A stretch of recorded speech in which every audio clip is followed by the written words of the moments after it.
Let's now come to multi-scale analysis. And how did you first come up with this idea and with that famous figure that now is a thing of history? Yes, the idea of multi-scale analysis in the hydrogeology context, I think came to me by looking at data that Potserf and others in France and later Gerhard have collected, showing that dispersivity, as determined by the standard Fickian model, meaning the model which takes flux to be proportional to the concentration gradient, that those dispersivities seem to increase with the scale of the experiment. So if you conduct a tracer experiment on a scale of a few meters and you use the standard model, typically you would have a dispersivity which is on the order of centimeters or tens of centimeters. On the other hand, when you look at a plume of tracer that has traveled over a distance of hundreds of meters, the dispersivity would increase. It would now be on the order of tens of meters or even more. And that appeared to be contrary to the standard model. So various people started asking us the question, what can explain this multi-scale behavior of dispersivity? For example, Steve Whitcraft at Nevada has come up with a fractal geometric model where he was able to show that dispersivity, in fact, according to his model, would increase at a certain rate with distance or travel time. But that rate was not exactly what the data have indicated. So I have started to think that perhaps there should be another explanation.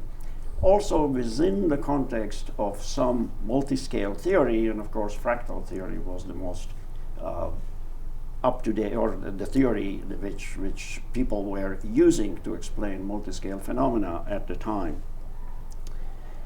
And it took me some time to come up with an interpretation of the dispersivity scale effect. What, by the way, some people still argue today it's not a real scale effect, but I really think it is a real scale effect, to interpret that in terms of a hydraulic conductivity field or hydraulic conductivity variations underground with multi-scale elements associated with it. So the idea came to me that permeability may show some variations on small scales associated, let's say with some small scale heterogeneities in the soil, larger scale lenses and so on, larger scale features. All of these scales somehow act jointly to render both the hydraulic conductivity and, as a result of that, the dispersivity scale dependent. And would you advocate the use of your scaling curves in actual modeling in the field? That question has arisen. Many people ask me whether they should use my fitted curve to these dispersivities in everyday modeling, and I usually discourage them from doing that because the data, these dispersivity data that I have used to come up with this curve, were a collection of data from all around the world. They were obtained using different kinds of tracer tests, one-well tracer test, two-well tracer test, a radial tracer test in which the natural gradient causes tracer to move. So they are really not the type of data that you could apply to a given site. It's more a collection of data from everywhere, an attempt to interpret the collection of all of these data in the framework of a fractal, stochastic fractal, in fact, theory. And do you think that the subject is closed, or there is still room for future research? I think that the subject is far from closed. My answer to your question suggests that we really don't know exactly how to express the multi-scale behavior of not only dispersivities but other hydrogeologic parameters at any given site. There are some preliminary ideas that we have published and others are trying to develop, but there's a big difference between interpreting data from many sites in a multi-scale framework and knowing what to do at a particular site in terms of accounting properly for multiscale heterogeneity and its impact on flow and transport. Let's switch gears a little, talking about heterogeneity. So, stochastic hydrology and Shlomo Neuman are, in many minds, are synonymous, even though, as our interview shows, it's not exactly the case. How did you come up with the idea, and how did you decide to move into this field? Well, I was strongly influenced by the French School of Geostatistics, starting from, I believe, the early 1970s. I met Guillain de Marcilly and Mataron and his group, spent some time at the School of Mines in Paris, actually in Fontainebleau, discussing and learning geostatistics from them. It became very clear to me that the only way to actually capture this very complex phenomenon with relatively few data is through a geostatistical characterization of heterogeneities, primarily hydraulic conductivity or log hydraulic conductivity, which lent itself to geostatistical analysis better than other parameters. So I really entered into the field of geostatistics in the early 1970s. It took some time until I have started with my students and collaborators translating this into what is known today as stochastic hydrology. The difference between geostatistics, in my mind, and stochastic hydrology is the geostatistics is the description of how, say, permeabilities vary in space in a statistical manner, taking into account spatial correlations between them. Whereas I view today, and I think most people view stochastic hydrology as everything that relates to solving flow and transport problems, as well as other problems, in such randomly heterogeneous, correlated random fields. So really there's a disconnect, or not really a disconnect, there's a very close connection between those two, but they are separate. They are two different entities. And what was your inspiration for moments equations and Monte Carlo simulations? Well, actually before that, we are kind of jumping ahead a little bit, because our early work on what I would categorize as stochastic equations or stochastic hydrology was an attempt to build information about statistical variability of hydraulic conductivities into numerical models.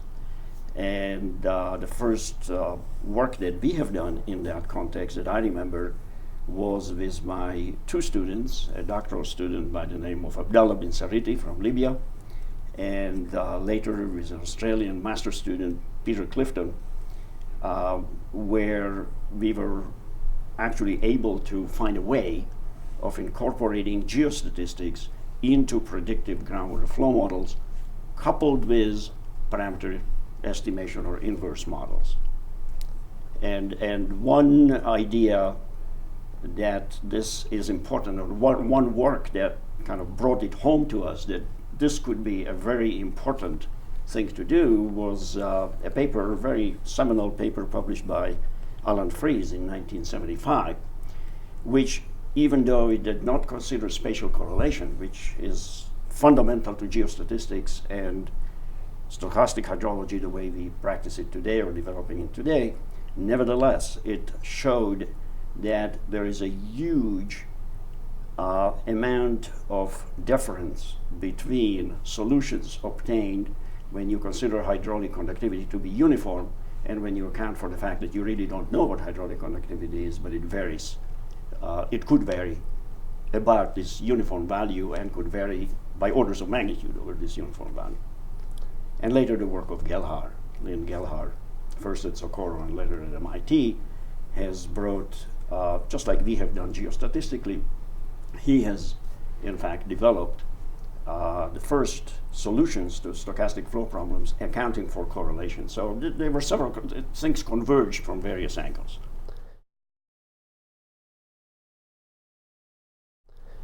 And the idea of uncertainty quantification became important at about the same time. Well, there is of course uncertainty associated with our ability to describe the way in which permeabilities vary in the subsurface. So geostatistics could be viewed as a way of accounting for some of this uncertainty. There are other elements of uncertainty that impact our ability to render predictions of flow and transport using computer models. We don't know exactly what are the proper boundary conditions to use. We don't know exactly what is the proper way to describe the geology of the site. We don't know exactly what kind of pumping rates to apply. We certainly don't know what recharge and discharge are over aquifers, regional areas, and so on. So there are many, many elements of uncertainty. I would say that our work on these aspects of uncertainty really started only in the last several years. And that includes modeling of structural uncertainty. That is correct. This idea that not only could boundary conditions, initial conditions, recharge, discharge, and of course the properties of an aquifer such as hydraulic conductivity be unknown, but that the very model that we use could be improper. And the simplest example to that is perhaps we decided to model flows through a given system as a two-layer system, whereas really there are several faults that need to be accounted for and built into the model. So you have some uncertainty about just exactly how to construct the very basis, the conceptual framework of your model. That idea was developed while I was working with the Nuclear Regulatory Commission, and Tom Nicholson at the Nuclear Regulatory Commission, the NRC, was very much concerned with this issue. So he asked us to look into ways of perhaps quantifying uncertainty associated with models. There was some work done on that in the surface hydrology area, primarily an approach called GLUE, and that was the first one that we looked at. And then from there we moved toward other areas, other ways of looking at this issue of model uncertainty in addition to parameter and forcing term uncertainty. And what is your perspective on model averaging versus model selection? Well, we came really, one of the approaches that we came to is precisely model averaging, an area developed in statistics, primarily a group of statisticians at the University of Washington in Seattle, in which one uses Bayesian criteria to distinguish between models as well as to weigh the relative abilities of models to render predictions of future behavior. So predictive uncertainty could, we think today, be quantified through appropriate model selection, Bayesian model selection criteria. There are also others based on information theory. If you find that out of 5 models that you're considering, one has a weight, such a Bayesian weight, that is much higher than all the others, then you can say with some certainty or at least with some confidence that yes, I'm not going to consider the other models, I'm going to be focusing on this one model, render my predictions with that one model. But if the weights appear to be not so different from each other, then really we think there is not so much basis for selecting one model at the expense of all the others. So then you face a situation where you have 3 or 4 models that appear to be equally valid as predictors of future flow or transport in an aquifer. Which one are you going to use? So it makes some sense to use all of them within some kind of a joint framework, and essentially weighing their predictions by these or by posterior probabilities derived from these criteria.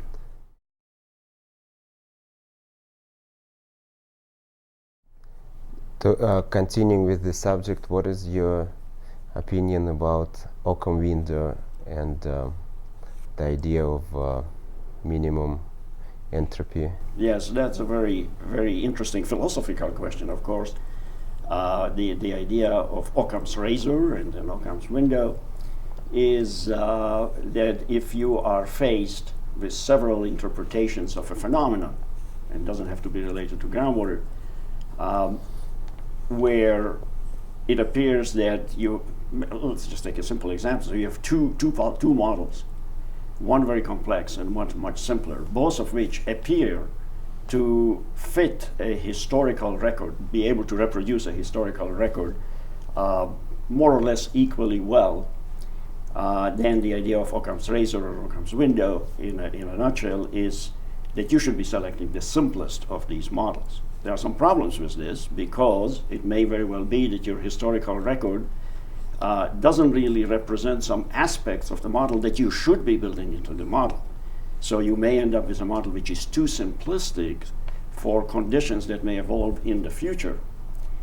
But when we use, at the present time, this multi-model approach, this model averaging approach, we do rely in various ways on the concept of parsimony, that unless you have a real good reason to select a complex model among two models which otherwise perform more or less equally well, choose the simplest one.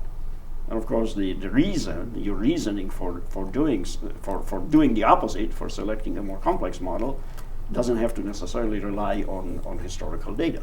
It could just be that you expect that maybe in the future this system will do something that it didn't do in the past. For example, a geothermal system which was underwater may perhaps you anticipated in the future it could flush, meaning there could be both water and vapor in the system, in which case you don't want to select a model that does not account for the possibility of vapor evolution in the model. And if you were to prioritize between model uncertainty and parametric uncertainty, which would you say is more important? Well, my students, Jesus Carrera and Javier Samper, who did the first work associated with the use of these kinds of criteria, model selection criteria, were in the mid-1980s quite convinced that conceptual or model uncertainty could very often be more important than parameter uncertainty. I believe that that is true in many situations, though I would not generalize. I would not say that that's always the case. But in the past, groundwater hydrologists were very much concerned or aware of the fact that model parameters could be uncertain and that they have to say something about the degree of reliability with which they can render predictions based on the fact that they don't know exactly what the parameters are. I think today the community, the hydrogeology community, is recognizing more and more the need to account not only for parameter uncertainty but also for model uncertainty. And I think that with the advent of computers, we will be able to, in fact, do practical modeling with more than just one conceptual framework. And that, of course, brings together the research that you've been involved in over the course of your career, starting with well hydraulics and parametric uncertainty and model uncertainty. And I'm talking about your recent work on stochastic well hydraulics. Yes.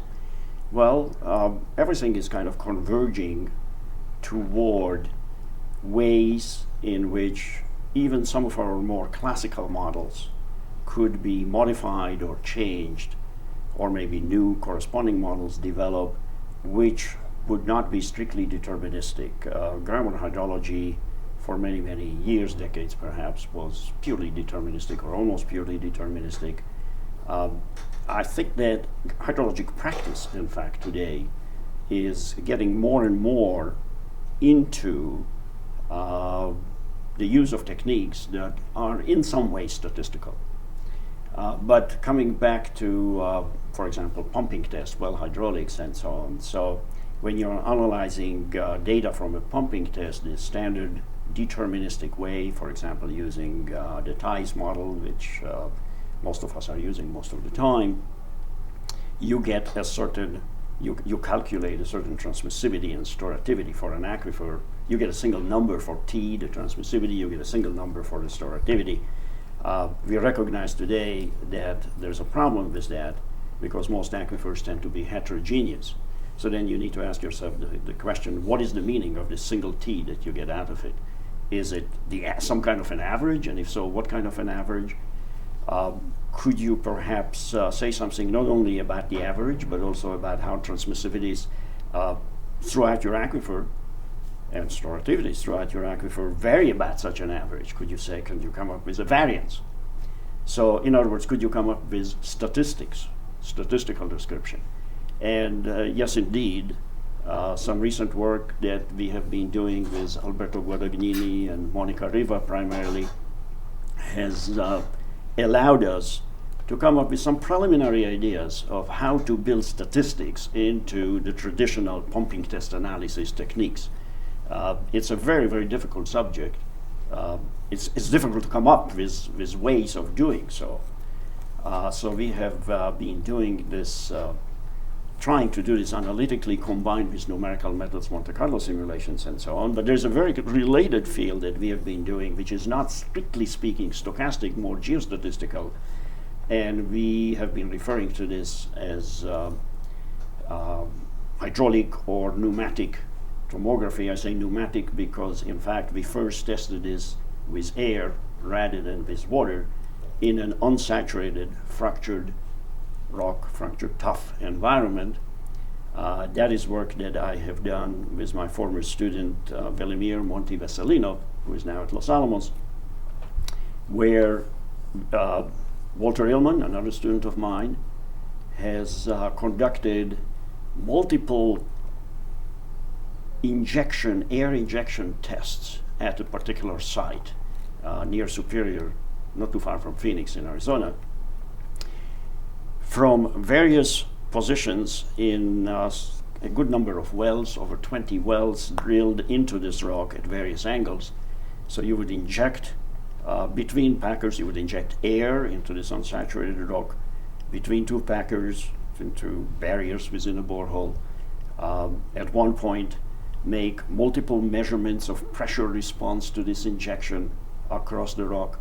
Then you would switch to another injection site, repeat the process, and so on, and then analyze all of these data jointly within a geostatistical parameter estimation or inverse framework in such a way as to reconstruct the actual spatial variability of, in our case, air permeability of this fractured system, as well as the porosity, the air-filled porosity of the fractured system on, say, pixels or voxels, because this is really three-dimensional, of, in our case, we did it on meter by meter cubes.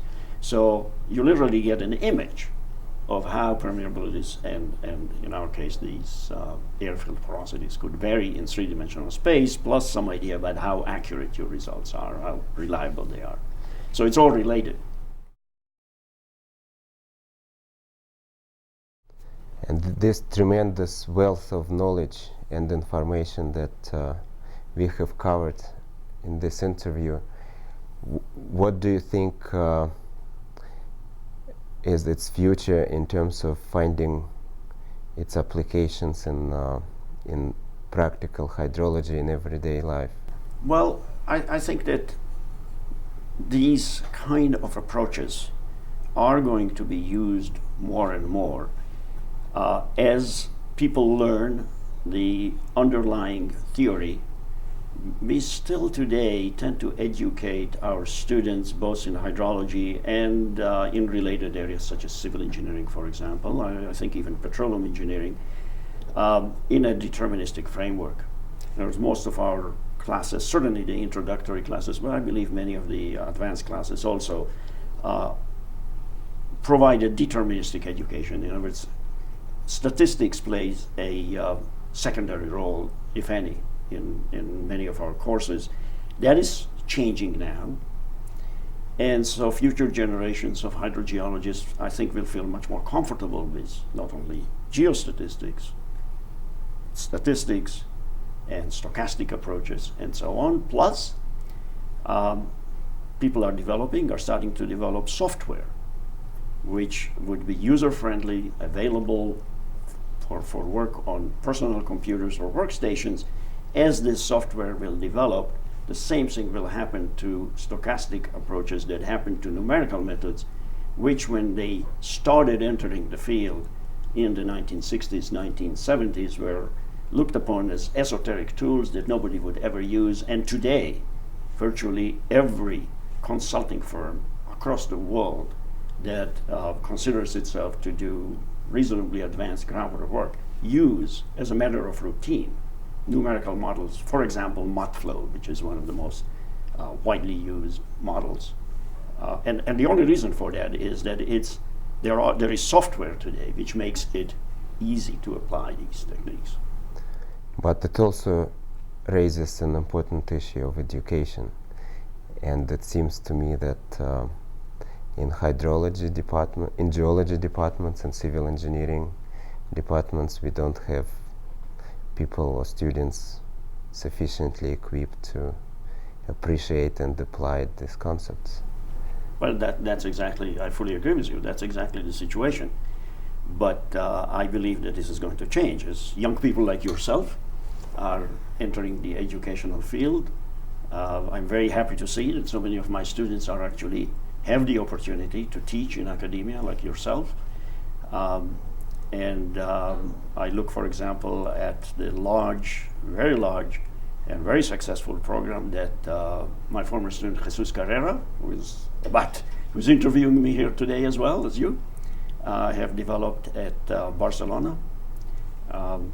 Everybody who is being educated there is well aware of many aspects of what I was talking about, as well as beyond. And to conclude, where do you see hydrology in 10, 20 years from now? You know, Yogi Berra said, one should never make predictions, especially of the future.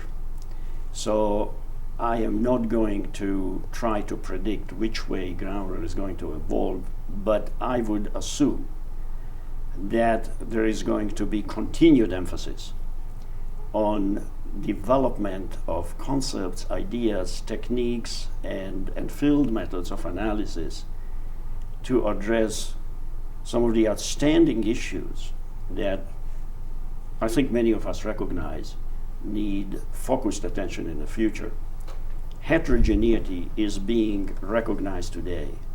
Spatial variability of material properties of the subsurface is being recognized today as a major element of what needs to be studied more consistently in the future. So I think stochastic methods, not necessarily only of the kind that we have been developing, but stochastic methods that account for as much information as one can get their hands on and analyzes them jointly: geologic information, geochemical information, geophysical information, hydrologic information,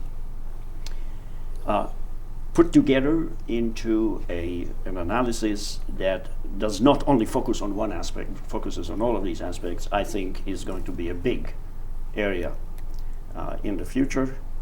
Then, of course, we still don't know today how to characterize the unsaturated zone, the vadose zone between the soil surface and the water table, especially in arid and semi-arid areas where this vadose zone can be quite thick.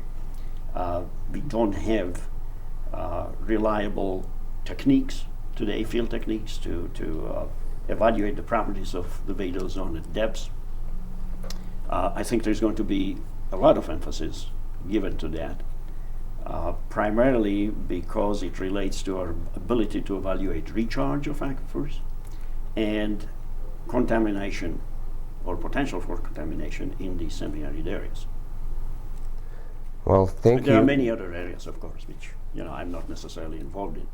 Well, you still have a lot of work to do in front of you. And thank you. Thank you very much. I think we all do.